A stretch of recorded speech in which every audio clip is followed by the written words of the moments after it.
Buongiorno, buon pomeriggio, e buonasera, Lazio world. Welcome to our instant reaction pod.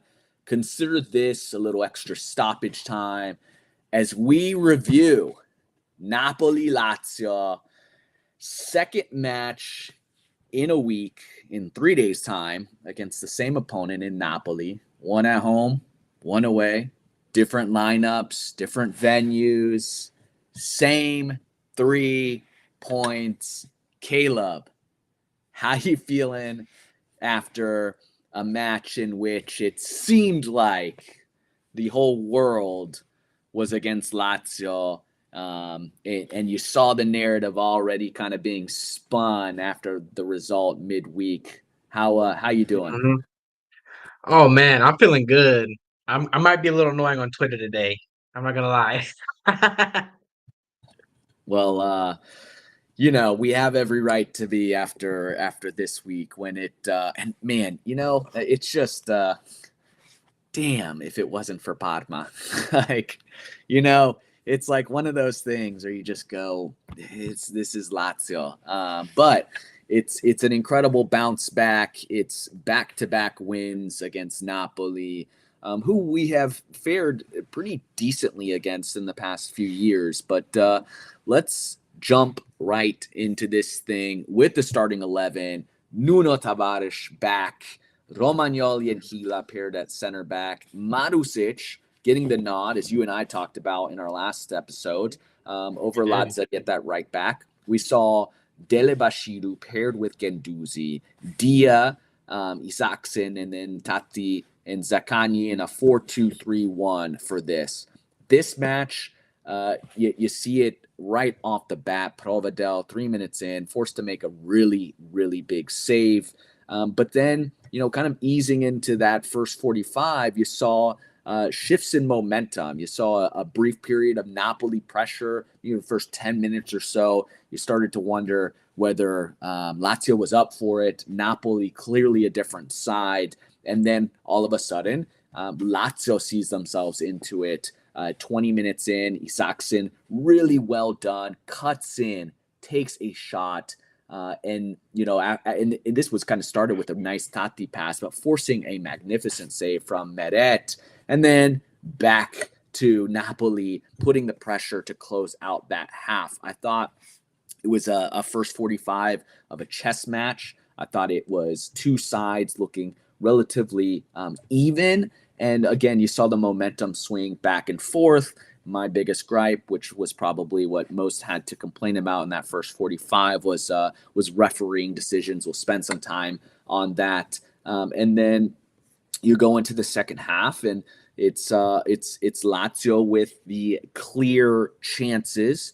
I'd say the better of the two sides when it came to the chances, and it starts in the 51st minute. Dele Bashiru, after a wonderful steal, hits the crossbar, just a thunderous strike. But a little bit of back and forth until the later stages of the match, in which Isaacson, after a wonderful world class pass from Noslin, who is coming off the heels of his hat trick, plays a beautiful ball to Isaacson, who just this time he gets it all right.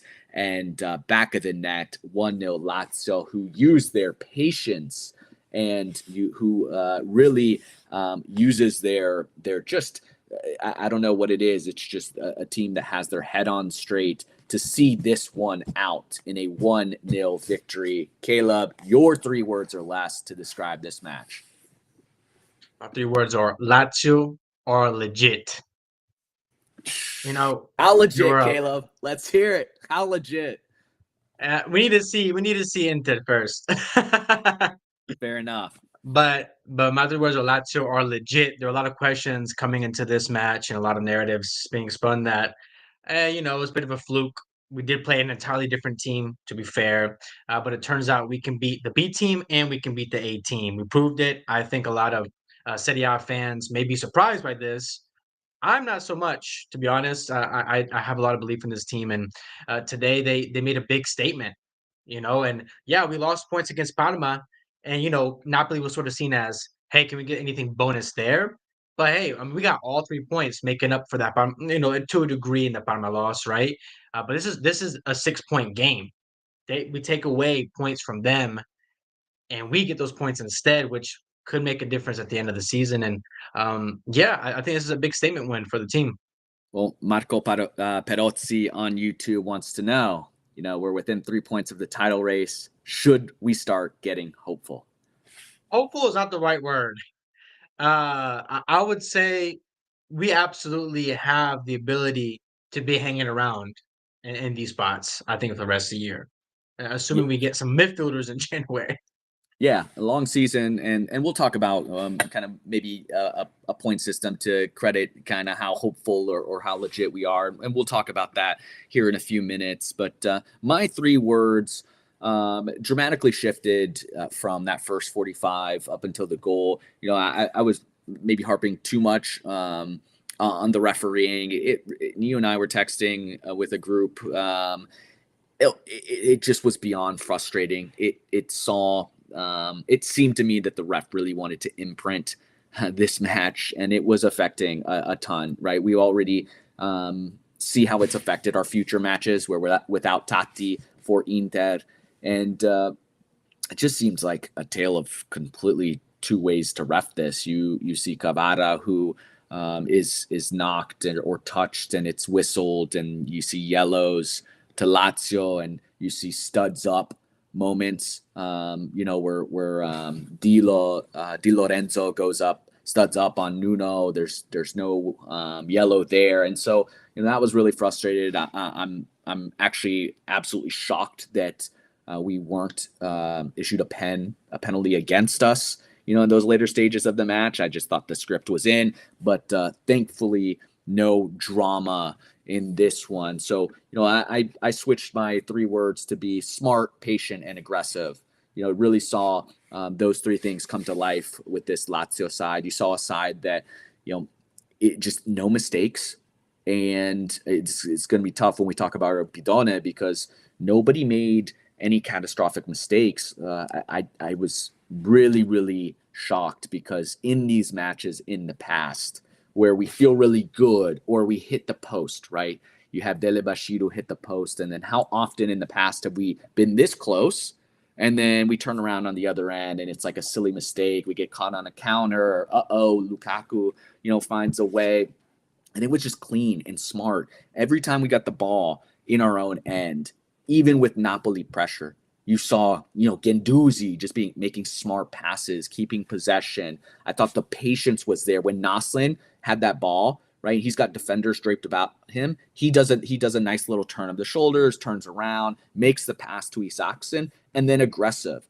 This is a side that goes for 3 points every single match. Late Mhm. stages, love the aggressiveness from Isaksen, who had the most duels won. And even at a time where like he would misplay a ball or he would turn it over, then you're wondering like, is the confidence going to still be there? He was still Mhm. aggressive to go for goal. So those were my Mhm. 3 words. When you take a look at the stats in this one, you see Napoli owning possession, 57% to Lazio's 43. Expected goals here again, we lose the expected goals in this one, but again, I think Lazio with the clear of the chances, zero 0.6 to Napoli, Lazio 0.26. Now, I got to shout out because how often, Caleb, are we seeing Lazio holding opponents to under a goal in expected goals? And this is a big Napoli Many side. times. It's just really, really strong, really well done from this defense. Napoli only 1 shot on target, Lazio 3. Mhm. Um, it, it you know, it, I don't know where they got the big chances from, but supposedly Napoli had 2 big chances to Lazio's none. I thought Lazio again had a big chance early in this match with Meret making a save. But talk to me about who your man of the match was in this. You know, frankly, I thought that, like you said yourself, Bidone aim at the match. It's a bit difficult. Yes, Saxon got the goal, but it was such a team performance, and I'm not gonna choose Baroni as man of the match, but he should be, in my opinion. Baroni should be man of the match. for the game that he coached this match, for setting up the team for success, putting in, guys like Nuno, making the switch to Mateschitz at right back, stuff like that. Like this was Baroni's win, in my opinion. I mean, this was, I thought, a masterclass, and the way he set up the team and the way we were able to deal with Napoli away on a rainy day. But with that said, just wanted to give the Mister some love. But my man of the match was actually Dele Bashiru. I thought Dele Bashiru, he had a tall task coming into this match, right? We all talked about Rovella. We all talked about what a big absence he was, who was going to fill that void. And then you have, this shortage of players, we have injuries. Who's going to step up? Dele Bashiru came in and was excellent. Was great defensively. Was great in holding up the ball. There's a lot of pressure. Napoli was bringing a lot of counter pressing. They were counter pressing hard when we won the ball back in our own half. He did such a good job of just easing, calming the team down, staying sharp on the ball, not getting too crazy with it. Make sure to distribute right. Should have had a goal. Nearly opened up the game with a goal. Had some big takeaways to create chances. Just a really complete game, and I thought the presence that he provided with Rovella that was lacking. If he had not done that, right, would this have been a more open game for Napoli's favor, right? Like, I mean, so for me, it was Bashiru. Okay. Well, I've got to give it to Isaacson, and he very much like Noslin in the match before. It's a player coming off some inconsistent play. You see some sparks from him. That first chance early in the match, you kind of feel for him because it seems like when he does play to his potential, the goalkeeper ends up being prime Gianluigi Buffon. And I just really appreciated him continuing to press forward. I thought he did a really strong job dropping back, fighting, despite not having a perfect match. So I really love to see that. And to your point, you've got to give Baroni that credit because he Mhm. keeps giving guys opportunities and players are rewarding him for it. And I thought that was huge. I think you're right. I had Dele Bashido as one of my performers, but the other two I want to shout out are Mario Gila, who Mhm. the full 90, just tremendous. You saw what you always see from him. He does a nice job to kind of cut a defense open and put them on their toes. And defensively, he was really, really sound. Of course, Romagnoli goes out, who's always like the one that you don't really see, but who is commanding everything. We were both a Mhm. little bit worried, when he was subbed out. But a player who was probably our biggest bidone last year has just been so sound this year. And you talk about like big assignments. He's out Mhm. there and he's forced to man the Serie A league MVP from 2 seasons ago in Cavada, and Yeah. that's Adam Matosic. I thought tremendous job. You and I figured he would get the call, or at least hoped.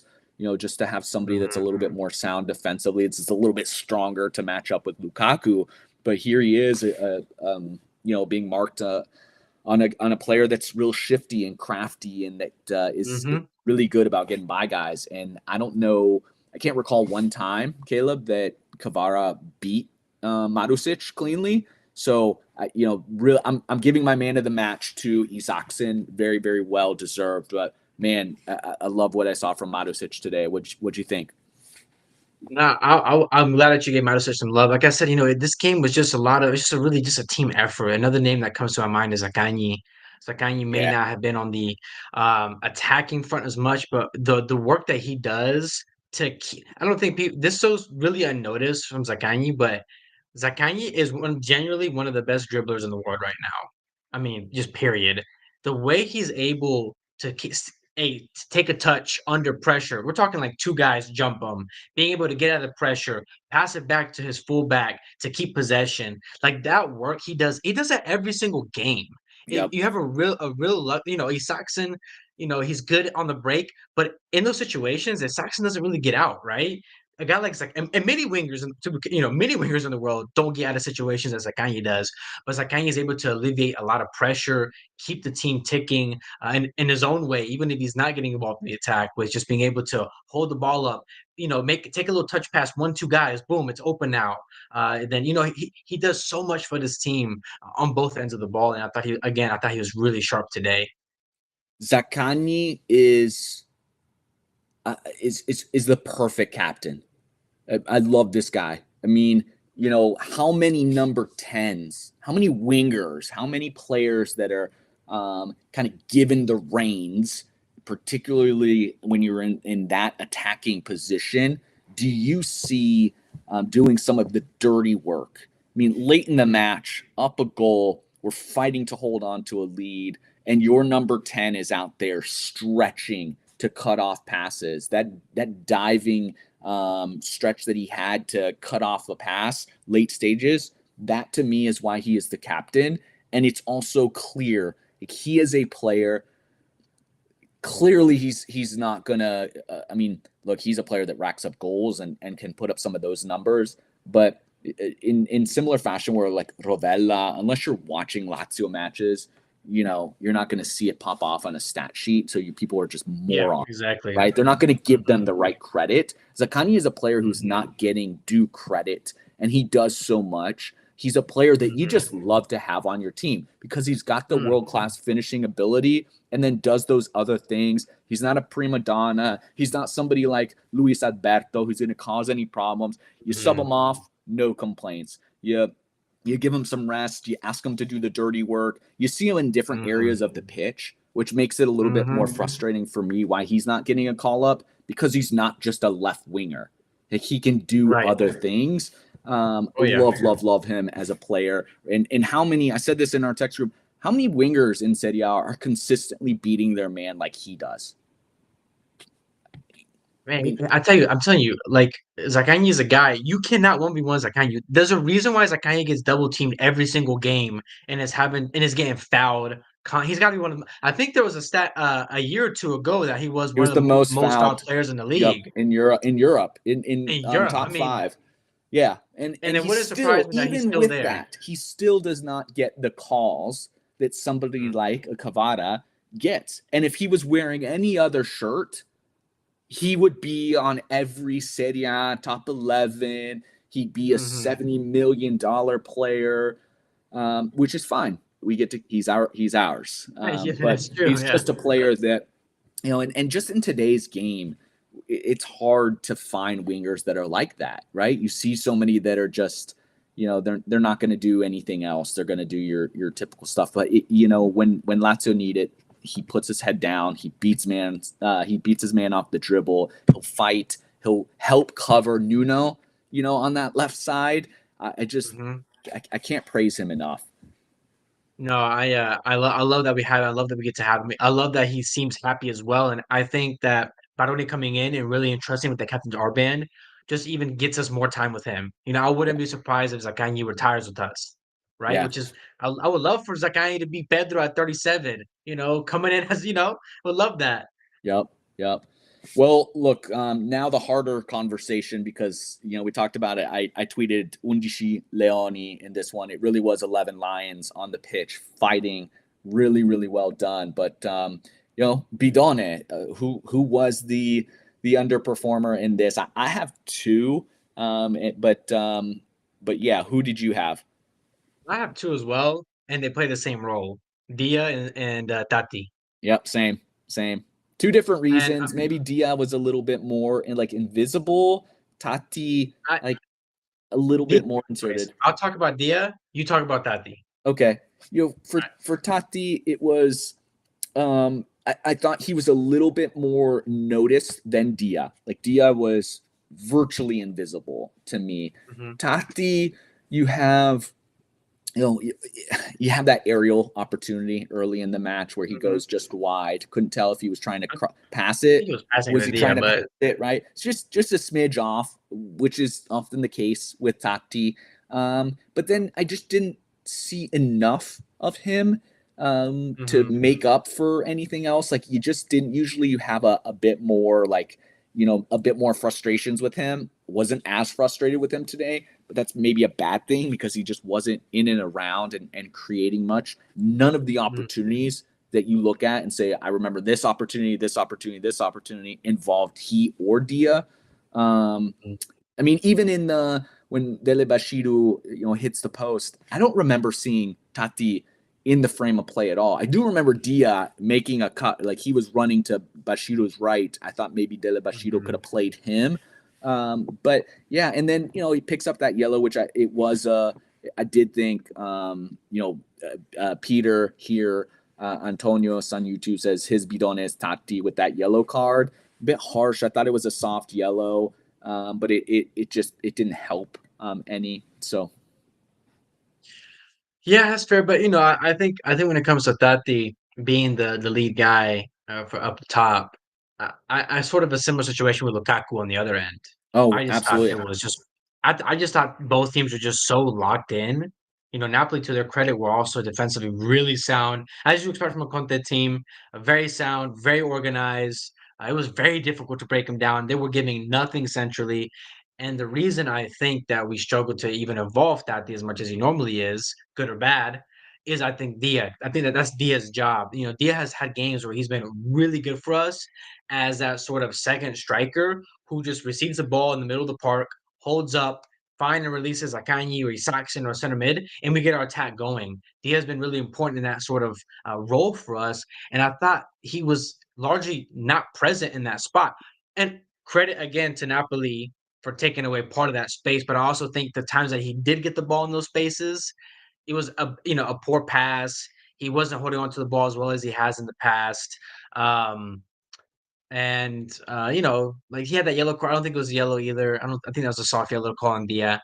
I don't think it deserved a yellow. But I think both of our strikers struggling today was much more of Napoli being just really tough to break down, particularly centrally, rather than they were just terrible. But I think that if Dia, since his role, his responsibility is to be that focal point, that connector between the midfield and Atati and a winger, I thought he could have made himself a little more available. You said he was invisible. Dia should have more touches than Tati, Yeah. theoretically, right? In the role he plays.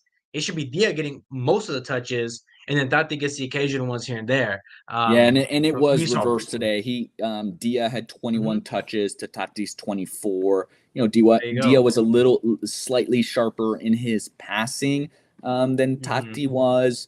But I think they were pretty much the same player today. Like, Yeah, you yeah, reverse yeah. them, they were pretty much the same, both invisible. I think you're fair in saying like Mhm. credit to Napoli on this one, but that's when other guys showed up, right? You saw a little bit more operating out of the wings. You saw, I think it was just a tough one, which is, typically one that I feel like we never walk away with all 3 points where something like bad happens at the opposite end. But Yeah.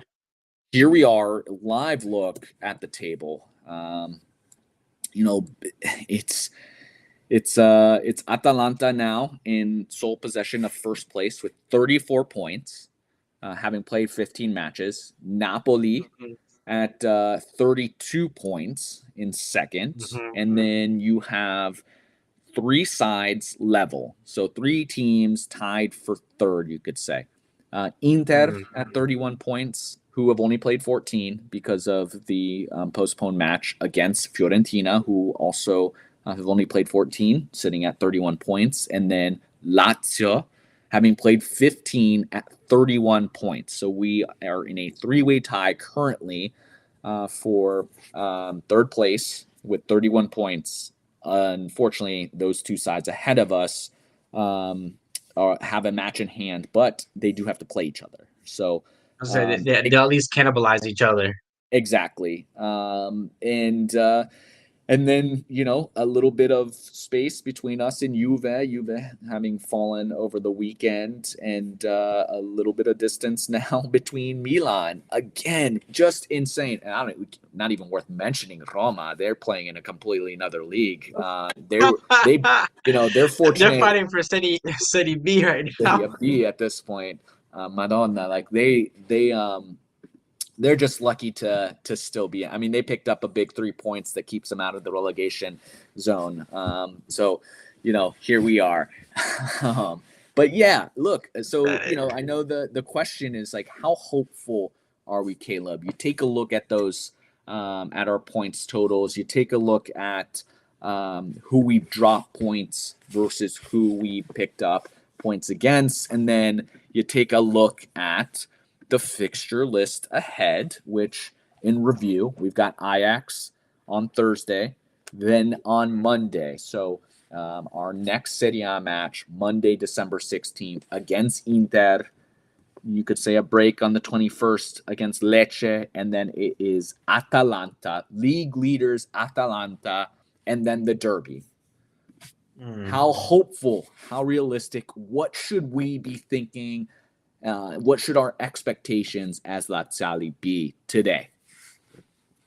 I think a couple episodes I said that I'm gonna really try and wait for this month to end before we can make that sort of have more of a real defined, at least better look of where we at because we do play. We have yet to play Atalanta here coming up soon and Inter, and those two again are signifiers. Napoli, Inter, and Atalanta are sort of the measuring stake right now in Serie A when it comes to competing for Scudetto in those top four spots. Depending on these matches, for me, my approach for these rest of these games here in the month are sort of a gauge just to see where are we at.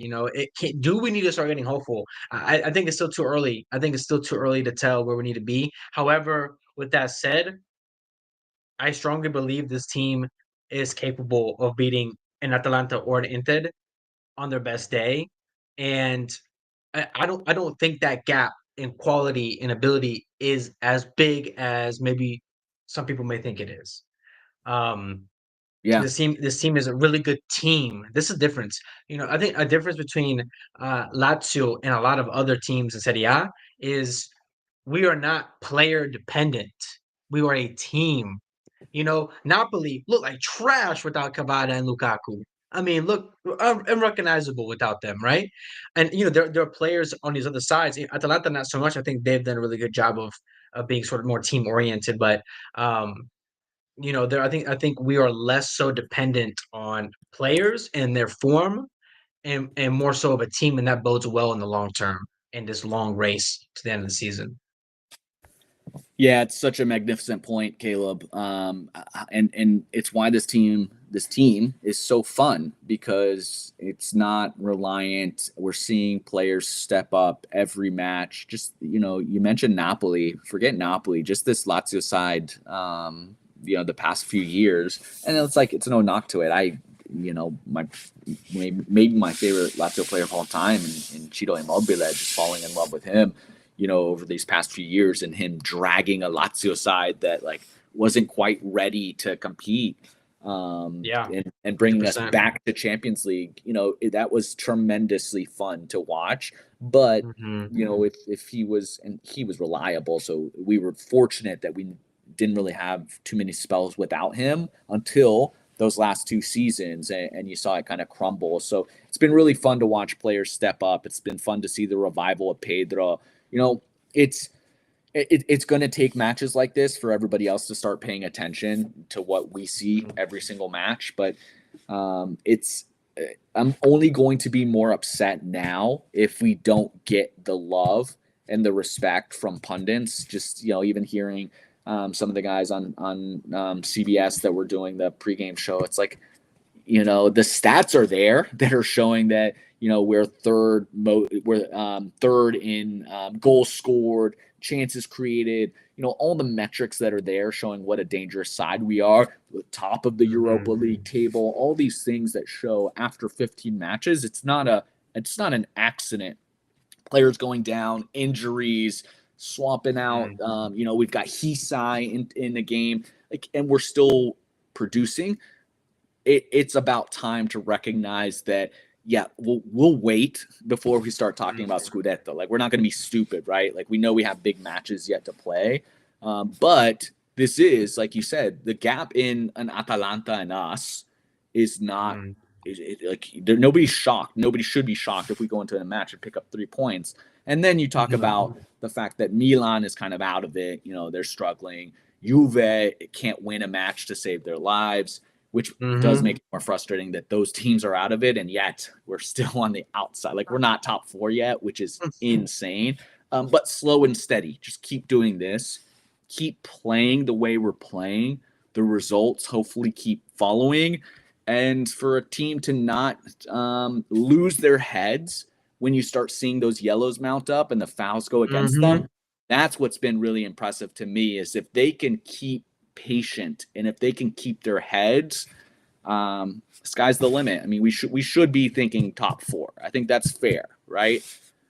I think that's fair too at this point. But I think this time right here, this December, January, February, for me, that's when we start seeing separation and we start getting a clear picture of kind of who's in what tier, right? Who are the teams competing for top 4?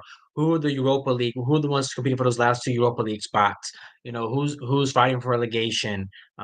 Stuff like that. We get a clear picture after the new year, especially going like into February. And so, but this is the time. I think. Even though it's important to win these because of how tight it is. In the past, we would always say, "Man, if we only just beat the smaller teams, we would do well against the big teams and then Yep. drop points against the smaller teams." Right? This year, I think that those performances and results against bigger teams might have more weight, than previous years. Yeah. I'm not saying we still have to win in our games against lower teams and stuff. Of course, that's a must. But I think these matches we're seeing, like this Napoli match, are going to be much more significant than they were, the years past. Yeah, and Frank Van Eyck on YouTube comments in, we're close to top of the table, but nobody is paying attention to us. All this talk about Atalanta, Napoli, Inter as Scudetto contenders. I think we thrive in the shadows, and I think he's right. It might be best served for this team to just operate in the shadows and allow everybody to talk about the other sides, and we'll operate where we do best. So. Big one now against Ajax. For any foot lovers, for any ultimate team lovers, there is an SBC right now of our man Pedro to complete in a showdown card that gets upgraded if Lazio wins. Caleb, did you pick up Pedro in Ultimate Team?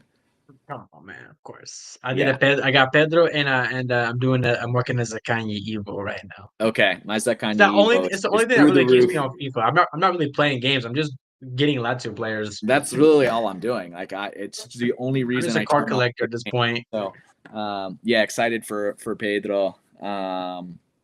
Big one, and it'll be exciting to see this match because it's another big club, another big brand globally for us to stack up against, and to essentially, I think we've all but clinched advancement out of Europa, but to be in that top group to avoid having to play any further or earlier matches, anything we can do to condense and soften our schedule, I think helps. So we'll be here to cover it. Caleb, are you in on that one?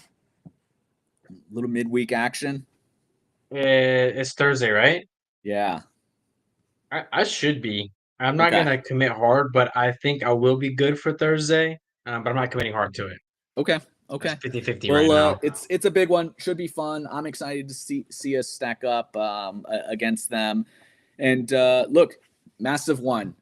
This was a lot more fun than a week ago. 2 big victories against Napoli in the same week. And we keep marching on. So appreciate everyone's support. Like, subscribe, follow us. Caleb, I think we're at like 525 YouTube subscribers. We had an annual goal to hit 600. So would love to see us before the new year pick up 75 new YouTube subscribers. So if you listen, you like this, share it, follow us, subscribe. But above all else, sempre Forza Lazio.